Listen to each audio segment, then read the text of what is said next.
It may look like the landing deck of a space station, but this is a different kind of future. It's the half-metre space underneath a telecom server room. Down here are fibre optic cables carrying billions of messages a second. Up above, the racks of hard drives capable of storing enough information for a small country. And in this small country, information has become indispensable. It's in these rooms that modern societies store the data that makes them work. Everything from health records and bank statements to the sequencing of traffic lights. They're designed to work, and they need to work for every second of every day. If a cyber attack can bring them down, then it will plunge the whole of society into confusion.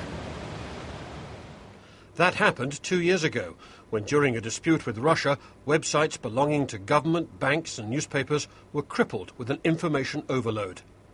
Many daily services were paralysed in a well-organised and well-financed attack.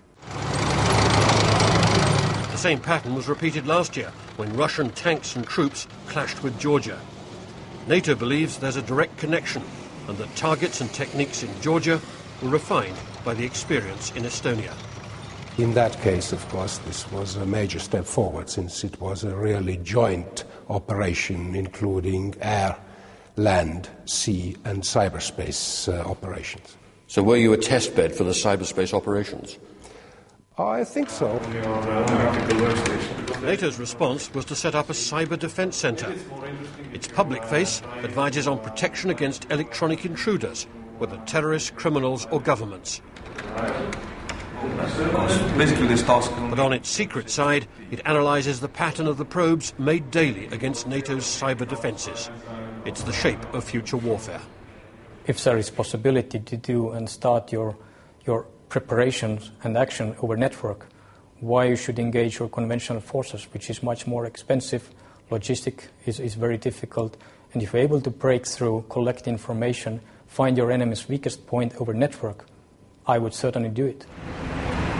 The new centre has the relaxed air of a country house hotel.